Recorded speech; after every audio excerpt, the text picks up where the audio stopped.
Half pant পরা নানি দাদির বিয়ে হয়েছে, নানু দাদুরা বিয়ে করেছে, তখনকার জামানার নগদ 500 টাকা পণ দিয়ে বিয়ে করেছে।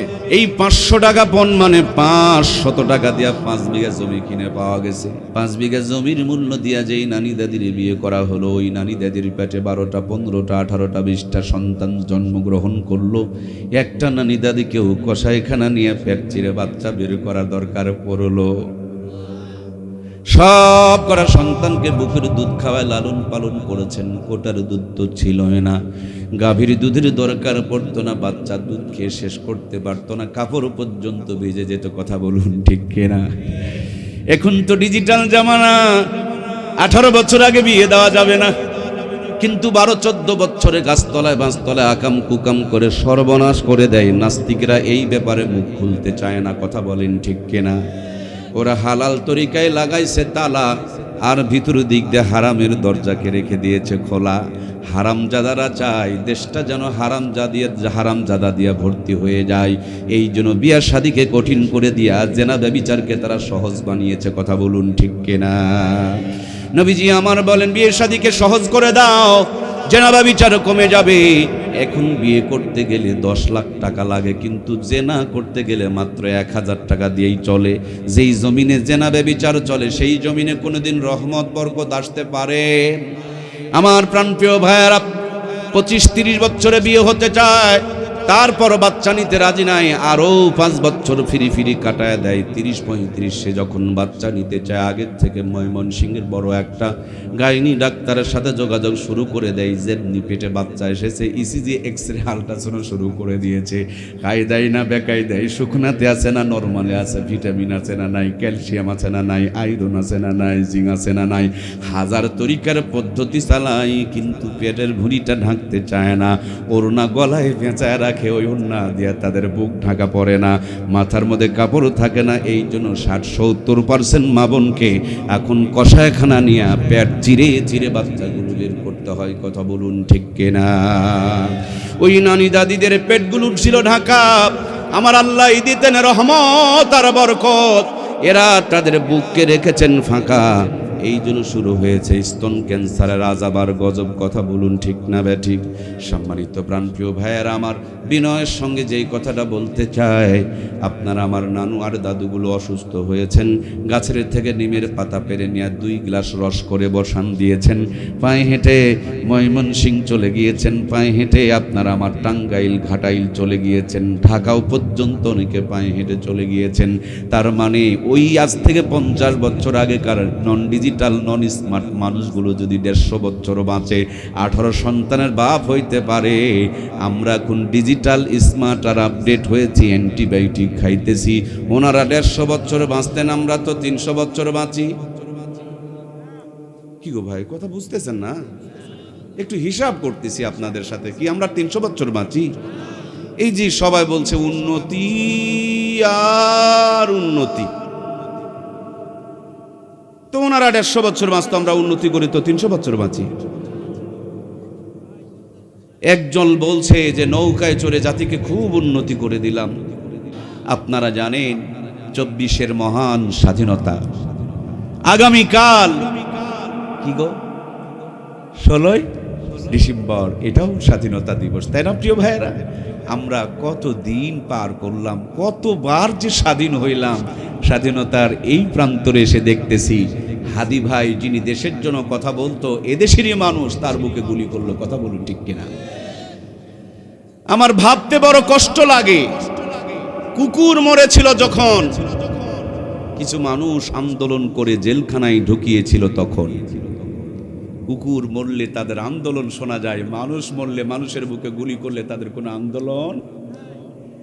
এরা কি মানুষের বাচ্চা না চার পাওয়ালা? কি গো কয় না? আরে এটা আমার তো বলা হবে না। কুকুরের ব্যথায় যারা ব্যথিত হয়, মানুষের ব্যথায় যাদের কলিজায় কোনো দুঃখ কষ্ট নয়, তাদের শরীরে মানুষের রক্তের পরিবর্তে কুকুরের রক্তেরই মনে হয় গন্ধ পাওয়া যায়। কথা বলেন ঠিক কিনা? 57 জন সেনা অফিসারকে যেদিন নির্মমভাবে শহীদ করে দেওয়া হয়েছিল, এই কুত্তা মার্কা মানুষগুলো কি সেদিন আন্দোলন করেছিল? শাপলা চত্বরে যেদিন আলেমদের রক্ত ঝরেছিল, এই কুকুরগার মার্কা মানুষগুলো কি সেদিন কোনো প্রতিবাদ করেছিল? এরা মানুষত্বকে কবর দিয়ে পশুত্বকে প্রতিষ্ঠিত করতে চায়। এরাও যেমন পশু, আমাদেরকে কোরআন সুন্নাহ থেকে সরায়া আমাদেরকে তারা পশু বানাতে চায়। আল্লাহ পশুগুলোকে মানুষ হওয়ার তৌফিক দিক আমরা পড়ি আমিন। কলিজার টুকরা প্রাণপ্রিয় ভাইয়েরা, বড় দুঃখ এবং পরিতাপ কষ্টের বিষয় হলো জাতি আপডেট, আধুনিকতা, অত্যাধুনিকতার নাম দিয়ে কোরআন সুন্নাহ সেরে দিচ্ছে। কোরআন থেকে যত দূরে সরে চলে যাচ্ছে, বাস্তবতার কথা হলো আমাদের চারাঙ্গুল কপালে শান্তি জোটে নেয়, অশান্তির আগুনই জ্বলে উঠেছে। কথা বলুন ঠিক কিনা? এই জন্য প্রিয় ভাইয়েরা আমার, গরুর পেট থেকে জন্ম নিলে গরু হয়, ছাগলের পেট থেকে জন্ম নিলে ছাগল হয়, ভেড়ার পেট থেকে জন্ম নিলে ভেড়া হয়, ঘোড়ার পেট থেকে জন্ম নিলে ঘোড়া হয়। মানুষের পেট থেকে জন্ম নিয়ে সবগুলো মানুষ হয় না। মানুষের পেট থেকে জন্ম নিয়ে কিছু কিছু অমানুষও, কি গো ভাই কথা বলছেন না? যারা মানুষের পেট থেকে জন্ম নিয়ে আর একটা মানুষকে গুলি করে মেরে দেয়, বলুন তো দেখি এদেরকে মানুষের মতন দেখা গেলেও মানুষ বলা যায়? এদেশের 57টা সেনা অফিসারকে ষড়যন্ত্র করে যারা মেরে দিল, ওদেরকেও মানুষের মতন দেখা যেত, কিন্তু তাদেরকে মানুষ বলা যায়? আমার কলিজা ফেটে যেতে চাই। আমার পায়ে যদি ব্যথা লাগে চোখ দিয়ে পানি ঝরে, হাতে যদি ব্যথা লাগে চোখ দিয়ে পানি ঝরে। 57টা সেনা অফিসার মারা গেল, আজ পর্যন্ত সেনাবাহিনীর মধ্যে থেকে কোনো প্রতিবাদ দেখা গেল না। বরঞ্চ যারা প্রতিবাদ করে সেনাবাহিনী তাদেরকে বুকের উপর পা দিয়া চাপাচাপি করে। আমার ভাবতে বড় লজ্জা লাগে, এরা সেনাবাহিনী না ভিন্ন দেশের গোলাম। কথা বলেন ঠিক কিনা? তোমরা আগে এর বিচার চাইবা। তোমাদের ভাই হারিয়ে গিয়েছে, তোমাদেরকে পঙ্গু করে দিয়েছে, তোমাদেরকে বলদ বানিয়ে দিয়েছে। তোমরা আগে বিচার চাইবা। জনগণ বিচার চাই, তোমরা কেমনে তার প্রতিবাদ করো? সম্মানিত প্রাণপ্রিয় ভাইয়েরা আমার, 17 বছর ধরে আমরা দেখে এসেছি, আলেম দেখলেই জঙ্গি, তালেবান, আল কায়দা, হরকাতুল জিহাদ, জামাত, শিবির, যুদ্ধ অপরাধী, জোরে গেলে দাওয়াত পেয়েছে, ধীরে হেলে হাঁটলে বেশি খেয়েছে। আবার গানও বলতো, মনে বড় জ্বালারে পাঞ্জাবি ওয়ালা ধরে নিয়ে কত সুন্দর করে নাটক বানাতো, যেখানে সেখানে জঙ্গিবাদের গন্ধ তুলতো। আজকে 1.5 বছর ধরে কোনো জঙ্গিবাদের কোনো গন্ধ নাই। তার মানে দেশে জঙ্গিবাদ একটাও ছিল না, সবগুলো ইসলামকে নিধন করার একটা পরিকল্পনা ছিল। কথা বলুন ঠিক কিনা? সম্মানিত প্রাণপ্রিয় ভাইয়েরা আমার, খুব কাম দিয়া দিল দিয়া কথাগুলো বোঝার জন্য চেষ্টা করেন। এই জন্য মানুষের পেট থেকে জন্ম নিলে সবাই মানুষ হয় না, কিছু মানুষও হয়, কিছু অমানুষও হয়। সত্যি করে বিবেককে সাক্ষী রেখে বলুন তো দেখি, বাংলাদেশে বর্তমানে মানুষ বেশি না অমানুষ বেশি? মানুষ কোনোদিন পাতলা কাপড় পরায়া তার বউকে নিয়ে মার্কেটে ঘুরতে পারে?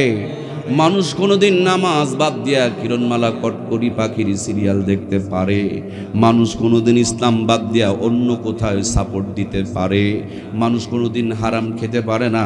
মানুষ কোনোদিন গ্রামীণ ব্যাংক ঠেঙ্গা মারা আশার সবুজ সঙ্গে বউ বন্ধক দিয়া কিস্তির টাকা তুলতে পারে না, কারণ এগুলো হারাম আমার আল্লাহ তাআলা জানিয়ে দিয়েছেন।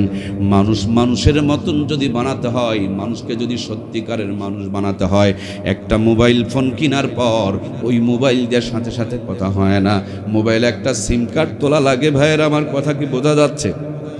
সিমটা যদি গ্রামীণের তোলেন, মোবাইলে গ্রামীণের সিম তুললে তো বাংলা লিঙ্কের নেটওয়ার্ক পায়। কিরে ভাই কথা বলছেন না কেন? হ্যাঁ না বলবেন একটু। গ্রামীণের সিম তুললে বাংলা লিঙ্কের নেটওয়ার্ক পায় না। গ্রামীণের সিম তুললে খেতে বসলেও গ্রামীণের নেটওয়ার্ক পায়, বাজারে গেলেও গ্রামীণের নেটওয়ার্ক পায়, ঢাকা গেলেও গ্রামীণের নেটওয়ার্ক পায়, শুতে গেলেও গ্রামীণের নেটওয়ার্ক পায়, মসজিদে গেলেও গ্রামীণের নেটওয়ার্ক পায়। মূলত আমাদের বডিটা হলো মোবাইল ফোনের মতন, আর বাম স্তনের 2 আঙ্গুল নিচে আলা ওয়াহিয়াল কালব হলো এখানে একটা সিম কার্ডের মতন, আর কোরআনুল কারীমের তেলাওয়াত হলো রিচার্জের মতন, আর নবীর সুন্নতগুলো হলো নেটওয়ার্কের মতন। মানুষকে যদি জান্নাতের নেটওয়ার্ক ধরাতে হয়, ওই মানুষের ভিতরে কোরআনুল কারীম নামক এই সিম সিম কার্ড খানা ঢুকিয়ে দেওয়ার দরকার আছে না নাই? এই জন্য আমার আল্লাহ তাআলা প্রথমেই নামাজের কথা বলেন নাই, রোজার কথা বলেন নাই, হজের কথা বলেন নাই, জাকাতের কথা বলেন নাই, প্রথমেই সিম কার্ড ঢোকানোর কথা বলেছেন। তার মানে বলেছেন ইকরা বিসমি রব্বিকাল্লাযী খলাক, পড়েন আপনি আপনার প্রভুর নামে যিনি আপনাকে সৃষ্টি করেছেন। সিম কার্ডটা চাপ দিয়ে ঢুকানো যায়, আর এই কোরআনুল কারীমটা তেলাওয়াত করে করে মেমোরিতে ঢুকাতে হয়, সিনার মধ্যে গেঁথে নিতে হয়। ছোট্টবেলাতে সন্তানটাকে যদি ইমানদার বানায় নিতে পারেন, এটাকে জাপানে পাঠাবেন, জার্মানে পাঠাবেন, লন্ডনে পাঠাবেন, আমেরিকায় পাঠাবেন, নাস্তিকের ভিতরে থাকবে, ঈমান হারা হবে না, বরঞ্চ নাস্তিকের মাঝে দাওয়াত দিয়া দিয়া ওই নাস্তিকগুলোকে ঈমানদার বানায়া ফেলবে। কথা বলুন ঠিক কিনা? এই জন্য প্রিয় ভাইয়ের আমার, আমাদের সন্তানগুলো যখন জন্ম হয়, জন্মের পর আমাদের বাচ্চাগুলোকে 6টা টিকা দিতে হয়। কয়টা আমার কলিজার টুকরা দরদের ভাইরা একটু বলতে হবে কয়টা? ছোট্টবেলাতে 6টা টিকা দিতে হয়। এগুলো 12-14 বছরে টিকা দিলে হয় না, ছোট্টতেই টিকা দিতে হয়। কেন ছোট্টতে টিকা দিতে হয় জানেননি? এই ছোট্ট কচি বডিতে টিকাগুলো ঢোকার পর বডির সাথে মিশে যাবে, রক্তের সাথে মিশে যাবে, এমন একটা ইমিউনিটি তৈরি করবে, এমন একটা পাওয়ার তৈরি করবে, এমন একটা শক্তি তৈরি করবে, মৃত্যুর আগ পর্যন্ত 6টা রোগ থেকে আপনার সন্তান নিরাপদ হয়ে যাবে। ওই 6টা টিকা দিলে 6টা রোগ আপনার সন্তানকে অ্যাটাক করতে পারবে না।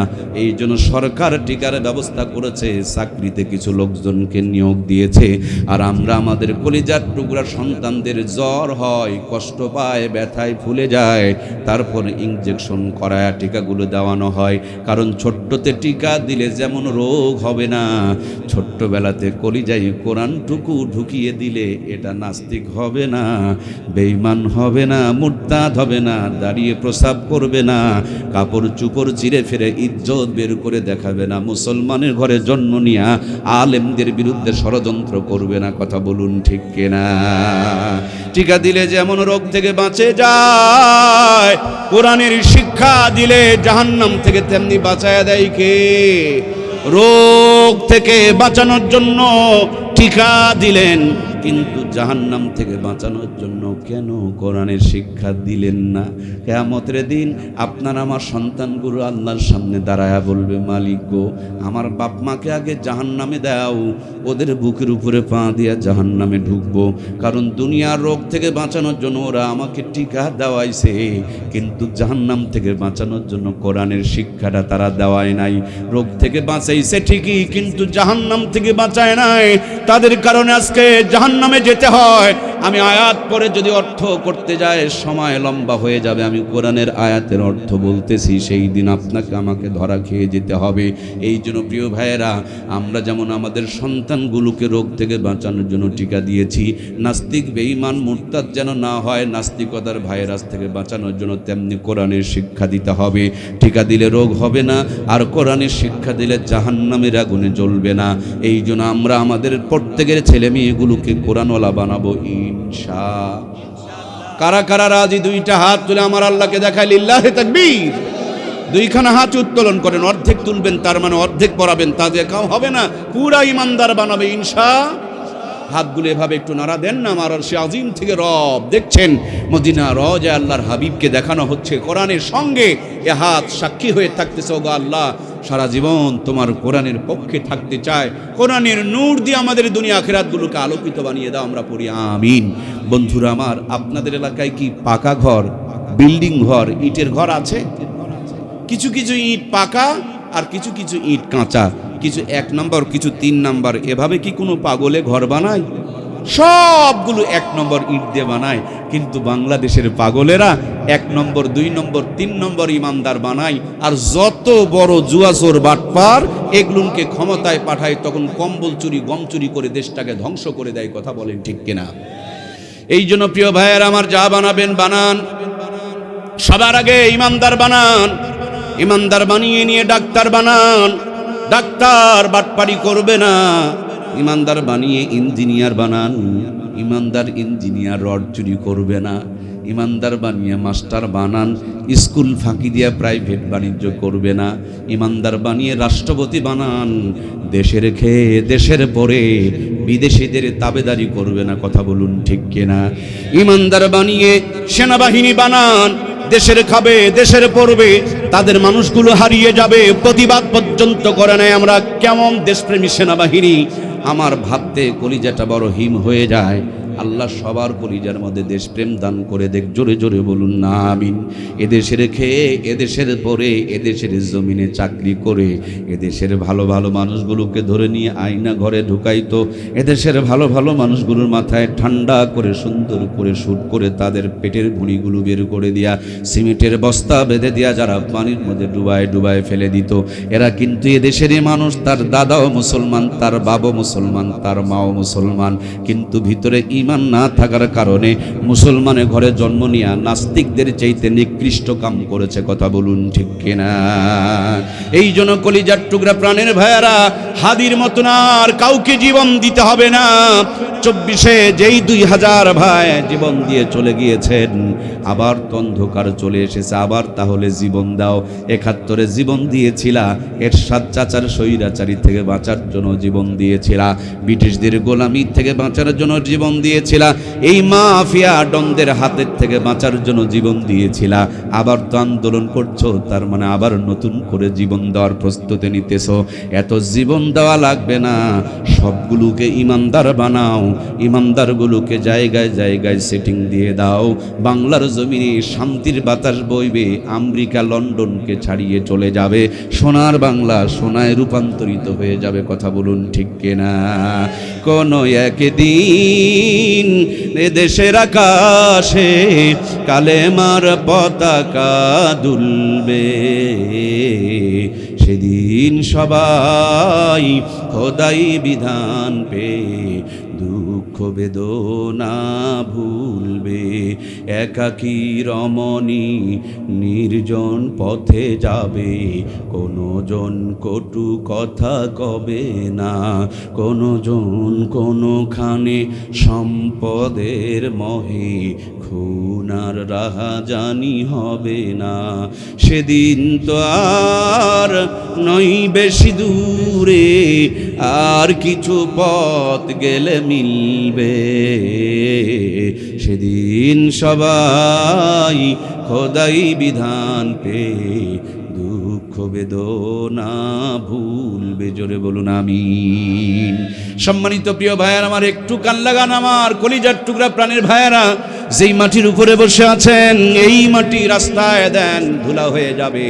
এই মাটিকে দিয়ে পানির ভিতরে কোনো কাজ করেন, দেখবেন পানি পেলে মাটিগুলো কাদা হয়ে যাবে।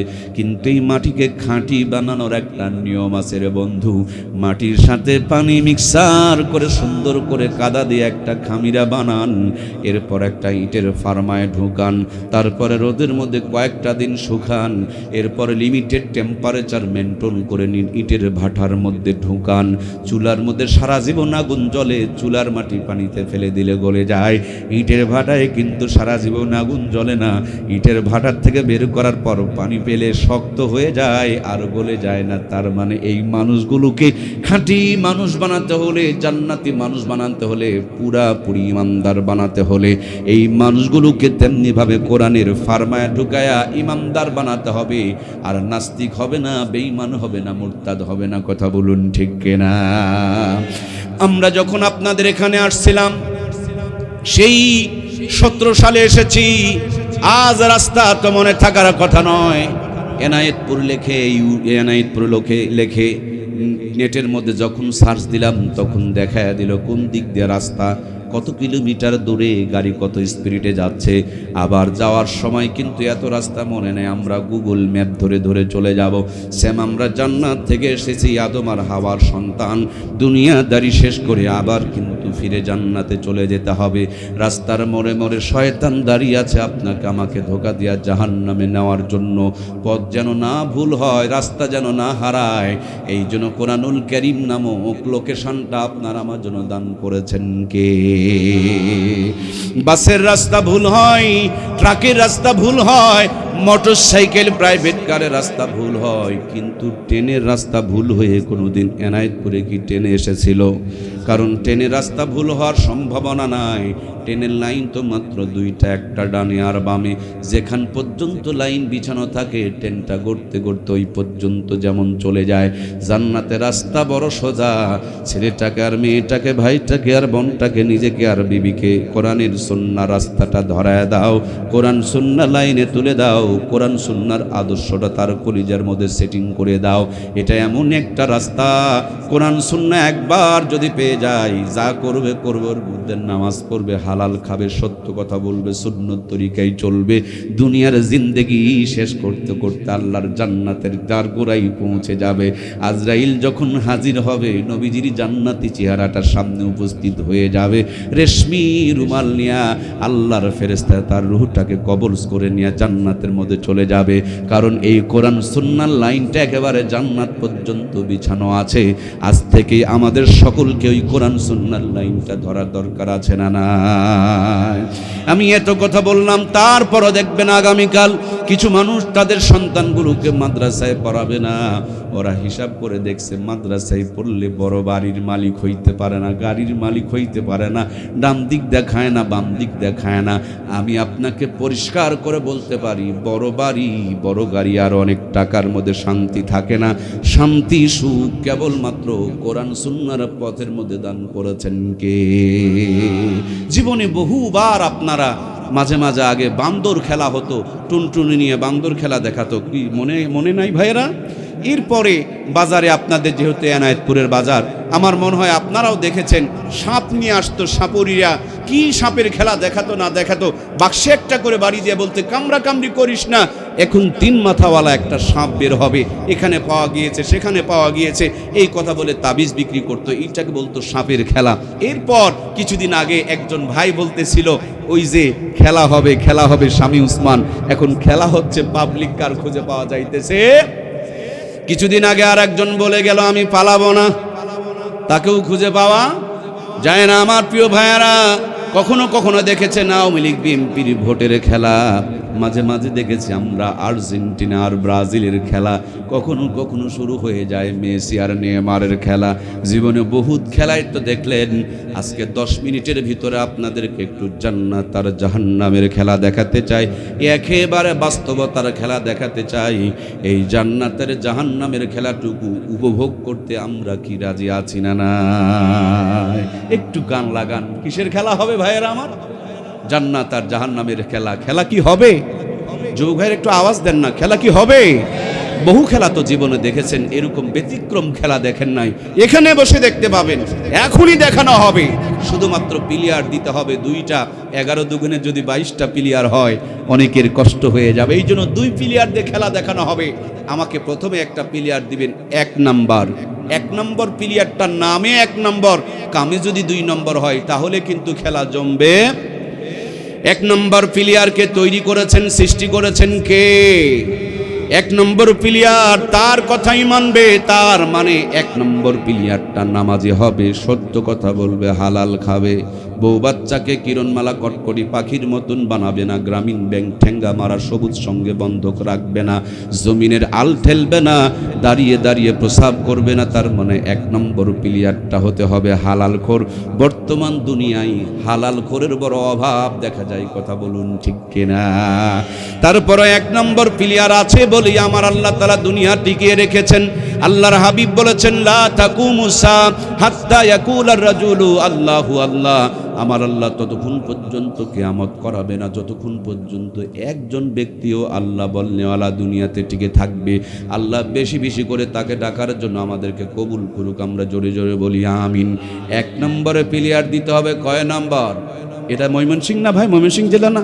পুরা ময়মনসিংহ জেলার মধ্যে কি 1 নম্বর প্লেয়ার পাওয়া যাবে না? অবশ্যই পাওয়া যাবে। পাক্কা একটা 1 নম্বর প্লেয়ার মনে মনে স্থির করেন। আর একটা প্লেয়ার লাগবে 2 নম্বর। বর্তমানে 2 নম্বর প্লেয়ারের কোনো অভাব? ডান দিক দেখায়, বাম দিক দেখায়, টেবিলের নিচের দিক দেখায়, উপর দিক দেখায়। নর্মাল মানুষ তো খায়, নেতার লিডার যারা হয় আপনাদের এলাকার কারো কথা কই নাই, আমি আমার নওগাঁর কথা বলতেছি রে প্রিয় ভাইয়েরা আমার। এরা রড খায়, সিমেন্ট খায়, ইট খায়, বালু খায়, খোয়া খায়, পাথর খায়, টিন খায়। সরকারি যদি বাথরুম আসে, পায়খানা আসে, ওই পায়খানারও কোনো রিহাই। মন খারাপ করলেন? আমার এলাকার কথা বলছি ভাই, আপনাদেরটা বাদ। এত খাওয়া খায়, খাওয়ার যন্ত্রণায় পেটের ভুঁড়ি ফুলে যায়। 2 রুটির উপরে খাওয়ার ক্ষমতা, যদি 2টাই খায় তাও পেটে ঝগড়া বেঁধে যায়, তখন গ্যাসের বড়ির এবার সার্জেল ঢুকায়, ঠিক কিনা? খায় খায়, খেতে খেতে বিল্ডিং বানায়, ঘরের মধ্যে ডেকোরেশন করেছে, সুন্দর বিয়ে করেছে, আইফোন কিনে নিয়ে এসেছে, সব আছে। ওই 2 নম্বর পিলিয়ারের নাম বলিয়েন না, 2 নম্বর পিলিয়ারের 20তলা বিল্ডিং, ঘরে একটা সিসি ক্যামেরা লাগাও, আর 1 নম্বর পিলিয়ারের ভাঙা ঘর, পুরা ঘর, বেড়া ঘরে আর একটা সিসি ক্যামেরা লাগাও। এরপর সুন্দর করে একটা পর্দা টেঙে দিয়া, মাঝখানে ব্যারিকেড দিয়া, একদিকে 1 নম্বর পিলিয়ারের ঘরের সংযোগটা চালু করে দাও, আর একদিকে 2 নম্বর পিলিয়ারের ঘরের সংযোগটা চালু করে দাও। জান্নাতে যাওয়া লাগবে না, জাহান্নামে ঢোকা লাগবে না। এই দুনিয়ার ভিতরে নগদের উপরে হালাল আর হারামের খেলা চলছে, জান্নাত আর জাহান্নামের খেলা চলছে। 1 নম্বরের ঘরের পিলিয়ারের ভিতরে টিভি নাই, ফ্রিজ নাই, এসি নাই, দামি কম্বল নাই, এরপরও যেন জান্নাতের বাতাস বয়। আর 2 নম্বর পিলিয়ারের ঘরে দামি কম্বল আছে, সুন্দরী বউ আছে, বিউটি পার্লার থেকে সাজায় নিয়েছে, আইফোন আছে, ওয়াইফাই নেটওয়ার্ক আছে। শীতের দিনে গরম বাতাস আর গরমের দিনে শীতের বাতাস বের হইতেছে, কিন্তু ভালো করে খবর নিয়ে দেখেন, শান্তি। আজকে বোঝা যাচ্ছে খেলা হবে না হচ্ছে? আরে অলরেডি চলছে খেলা, জাতি তো বোঝে না। জাতির চোখের মধ্যে কালো গ্লাস, জাতি দেখতে পাচ্ছে না। খেলা চলছে বাবা, নগদ খেলা। একটু মন লাগান, আমি খেলাটা দেখাই দিই আপনাদেরকে। জমজম 1 নম্বর প্লেয়ারটা ছোট্ট একটা গ্রামেও যদি ইমামতি করে, ইমাম সাহেব চিনেন তো নাকি? 30 দিন 30 বাড়িতে 30 রকম হাতে 30 রকম স্বাদে, সুবহানাল্লাহ বলেন। আর যদি এনায়েতপুরের মানুষ হয়, এরা তো আলেমদের জন্য নিজের কলিজাটাও পর্যন্ত বিলিয়ে দিতে চায়। গরিব মানুষের বাড়িতেও যদি দাওয়াত হয়, এত সুন্দর করে আলু ভাজি বানায়, ভর্তা বানায়, ডবল করে ডিম দিয়ে একসাথে ভাজি বানায়।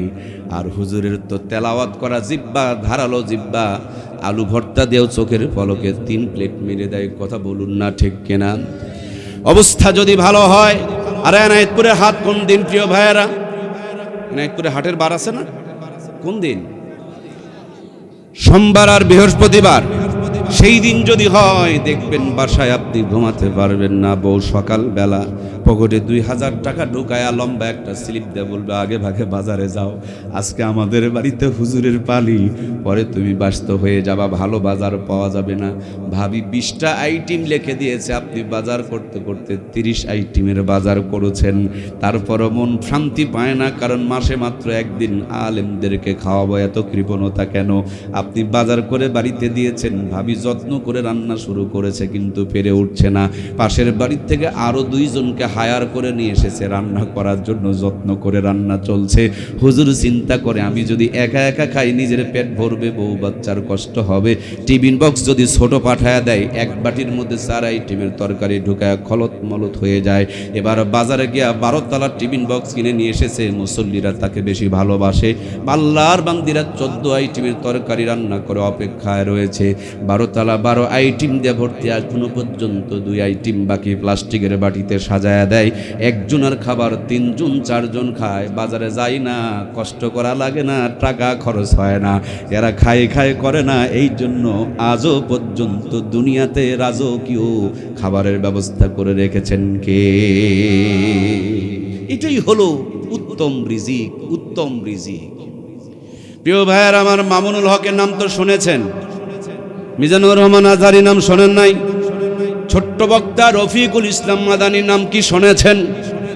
আমাদের বড় ভাই মোহতারাম খালেদ সাইফুল্লাহ মহোদয়, মনে করেন এই 4 জন মানুষ আপনাদের এনায়েতপুরের উপর দিয়ে কোনো এক জায়গায় যাচ্ছিলেন, হঠাৎ করে 4 দোকানে বসেছে, দোকানদার চিনে ফেলে দিয়েছে এটা মামুনুল হক, এটা আজহারি, আর এটা আইবি, আর এটা ছোট্ট বক্তা রফিকুল ইসলাম মাদানী। হাই রে কলিজা উজাড় করে মেহমানদারি করতেছে। যাওয়ার সময় 4 বন্ধু মিলে কে বিল দিতে পারে তার যেন এক প্রতিযোগিতা শুরু করেছে। দোকানদার হাতটা গড়বড় করে চিপে ধরে চুমো দিয়া বলে, হযরত লজ্জা দিবেন না, যথাযথ সম্মান করতে পারি নাই, আপনাদের প্রত্যেকের জন্য 2 কেজি করে মিষ্টি মেপে দিয়েছি, ড্রাইভারের কাছে পৌঁছায় দেওয়া হয়েছে, পকেটে আরো 5,000 টাকা নেবেন, আমি সম্মান করতে পারলাম না। পানের দোকানে যদি যায়, পানওয়ালা চিন্তা পারলে একইভাবেই তাকে সম্মান করে এবং টাকা নেয় না। রিক্সায় যদি চড়ে, রিক্সাওয়ালাও দেখবেন তার হাতে চুমু খায়, তার কাছে টাকা নেয় না। দুনিয়াতে রাজা বাদশাহ এমপি মন্ত্রী দেখেছি, যতদিন ক্ষমতা ছিল ততদিন মানুষের কাছে সালাম আর মর্যাদা ছিল। যেই দিন ক্ষমতা চলে গেছে সেই দিন জনগণ ঝাঁটার জুতা নিয়ে তাদেরকে খুঁজতেছে। কথা বলেন ঠিক কিনা? কোরআনওয়ালারা এমন এক মুকুটহীন সম্রাট, দিন যতই যায় জনগণ বিশেষ করে কিছু নাস্তিকেরা তাদের ইজ্জত কেড়ে নিতে চায়। কোরআনের পক্ষে থাকার কারণে ইজ্জতকে বাড়িয়ে দেন কে? ছোট্টই বক্তা রফিকুল ইসলাম মাদানীকে ধরে নিয়ে যাওয়া হলো, হাতের মধ্যে সিগারেট ধরায়া, হাফ প্যান্ট পরায়া, নর্তকী মেয়েকে দিয়া কি সুন্দর করে শুটিং করানো হলো। ইজ্জতকে কেড়ে নেওয়ার চেষ্টা করলো ওরা। ইজ্জত কেড়ে নিতে চেয়েছে, ইজ্জত বাড়িয়েছেন কে? মামুনুল হকের ইজ্জত তারা কেড়ে নিতে চেয়েছেন, ইজ্জতকে বাড়িয়েছেন কে? আজ যদি কোরআনের পাখি আল্লামা সাইদি বেঁচে থাকতেন রহিমাহুল্লাহ, আল্লাহ জান্নাতের নূর দিয়ে তিনার কবরকে ভরপুর করে দেখ। জোরে জোরে বলুন না আমিন। লোকটাকে ধর্ষণকারী বানানো হলো, কোনো ময়দানে যদি তিনি আসতেন, বুকে হাত দিয়ে বলুন তো দেখি জায়গা কি দেওয়া যেত? ওই চোরগুলো যদি কোনো ময়দানে আসে, যারা আলেমদের উপরে মামলা দিয়েছিল, 500 টাকা করে আগে থেকে দিয়ে বুকিং করে রাখা লাগে, বিরিয়ানির প্যাকেট থাকে, গাড়ি থাকে, এরপরও যদি একটু 19-20 হয়ে যায় তখন চেয়ার ভাঙাভাঙি শুরু করে দেয়। কথা বলেন ঠিক কিনা? সুতরাং কোরআনের সঙ্গী যারা আছেন, এই দামি নিয়ামতের সহবত যারা পেয়েছেন, দুনিয়া আখেরাতে তাদের মর্যাদাকে বাড়িয়েছেন কে? আমি এই ছোট্ট মানুষটা একটা রাজমিস্ত্রির ঘরের সন্তান, যেই গ্রামে জন্মগ্রহণ করেছি, এখনো পর্যন্ত সেই ঘরে কোনো কারেন্টের, সেই এলাকায় কেবল কারেন্টের আলো গিয়েছে, এখনো পর্যন্ত পাকা রাস্তা যায় নাই, মাটির রাস্তা রয়ে গিয়েছে। আমার গ্রামের অনেক মানুষ বিমান চোখ দিয়ে দেখে নাই।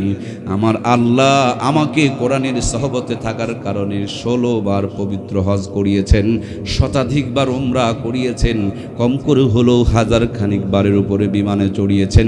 আমি বিশ্বাস করি এটা আমার বাবা মার কোনো অরিস সূত্রে পায় নাই, আমার আল্লাহর দামি কোরআনের একটু সহবত পেয়েছি, কোরআনের সংস্পর্শে আসতে পেরেছি। এই জন্য আমার মতন এই ক্ষুদ্র মানুষটারা যদি আমার আল্লাহ মর্যাদা বাড়িয়ে দিতে পারে, সেই মেসেজটাই আমি আপনাদেরকে দিতে চাই। ছেলেকে, মেয়েকে, ভাইকে, বোনকে, নাতিকে আর নাতনিকে দামি বানাতে চাও, কোরআনের সাথে সম্পৃক্ত বানায় দাও, জীবনটাকে দামি জীবন বানিয়ে দিবেন কে? আমি আমার কলিজার টুকরা ওস্তাদ মোহতারাম আহমদ শফি সাহেব, আল্লাহ জান্নাতের নূর দিয়ে তিনার কবরকে ভরপুর করে দেন। হযরতের দিকে তাকিয়ে তাকিয়ে দেখেছি, ওনার শুধু দাম বাড়ে নাই, ওনার শুধু ইজ্জত আর মর্যাদা বাড়ে নাই। হুজুর পায়ে দিয়ে থাকতেন যেই জুতা, ওই কোরআনওয়ালাদের জুতার দামও বাড়িয়েছেন কে? ছাত্ররা জুতা নিয়ে কারাকারি করত, এই জুতায় ময়লা আছে কিনা সেটাও ভুলে যেত। জুতা বগলের মধ্যে নিয়ে দাঁড়িয়ে দাঁড়িয়ে গেটের মধ্যে, রাস্তার মধ্যে অপেক্ষায় থাকতো, চলতে পারতেন না। ছাত্ররা ঘাড়ে করে দরজগাহে নিয়ে যেত, ওখান থেকে আবার রুমে ফিরাইয়া দিত।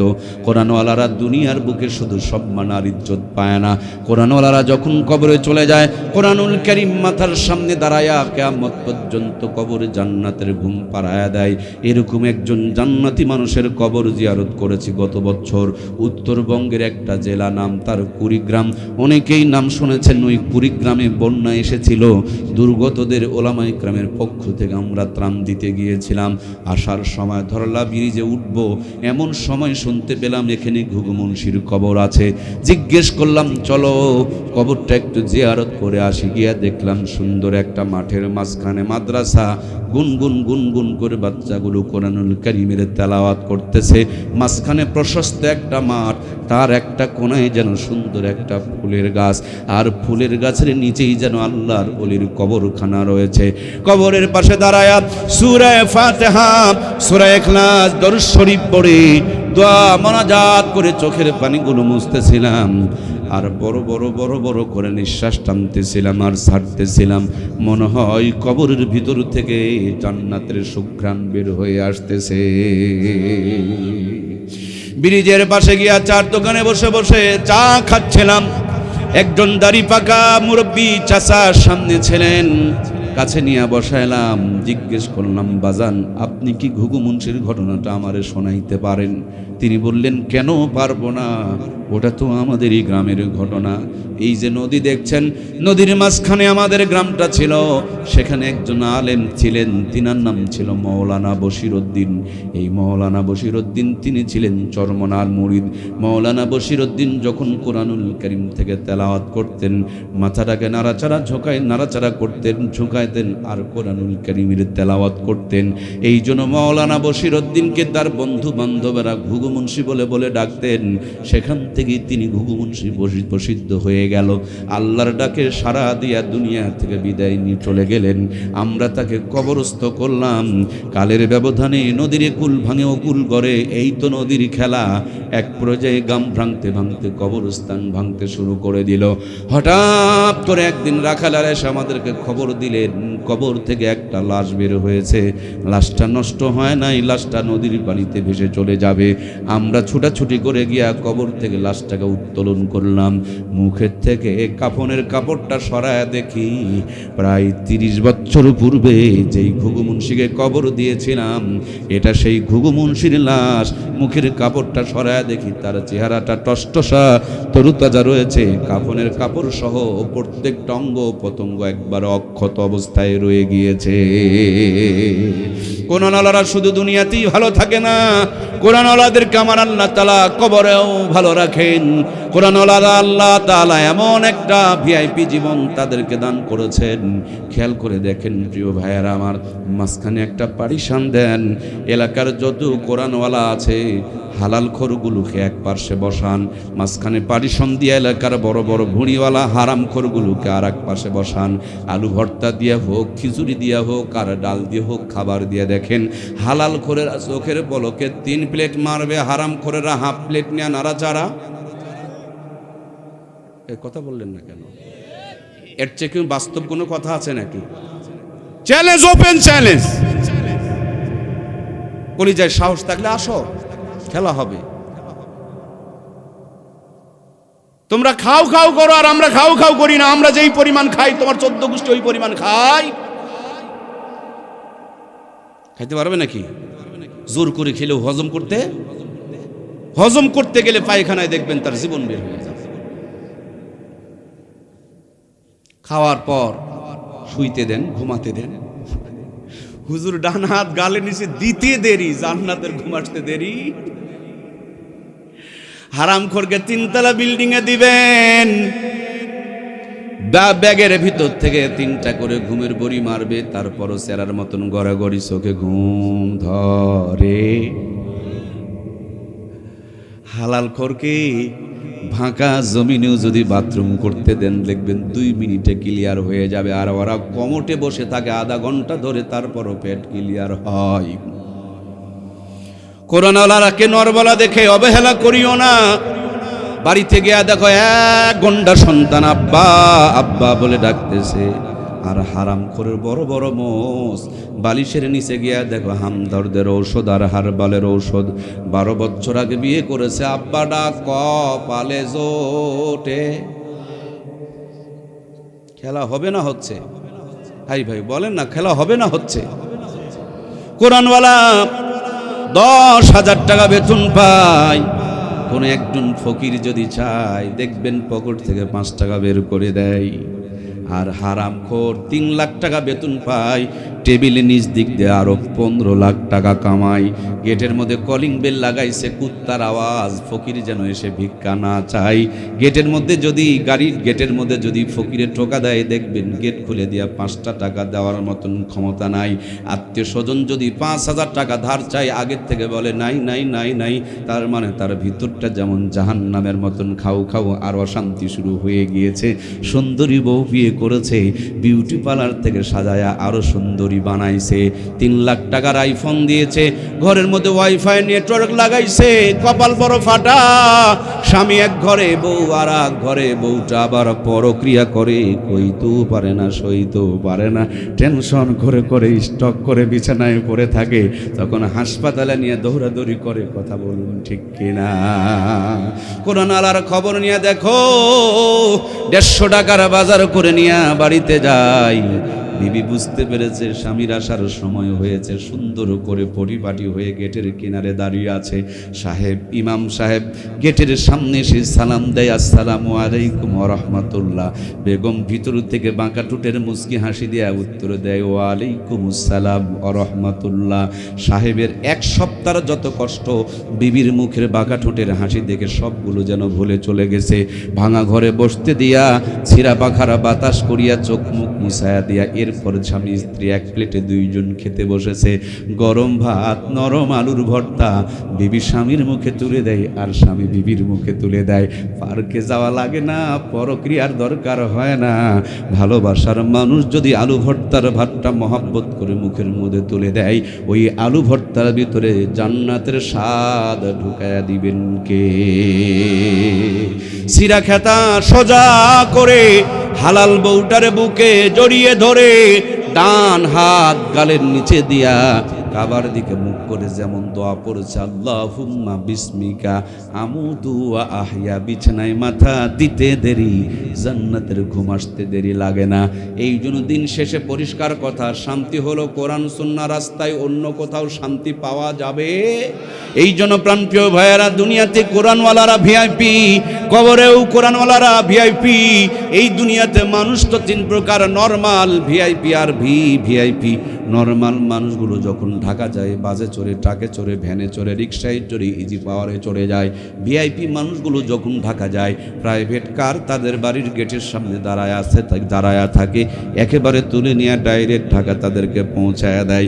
কিন্তু ভিআইপি কিছুদিন আগে আমাদের বুবুজান ইন্ডিয়া গেল দাদু বাড়ি। কি গো, ভুলে গেলেন নাকি? বুবুজান কি বাসে চড়ে গেছিল? হেলিকপ্টারে চড়ে গেছে, মনে নাই? মনে নাই? এটা হলো ভিআইপি মানুষদের বাড়ির ছাদের উপরে হেলিপ্যাড থাকে, হেলিকপ্টার পড়বে, তুলে নিয়ে গন্তব্যে পৌঁছায়া দিবে।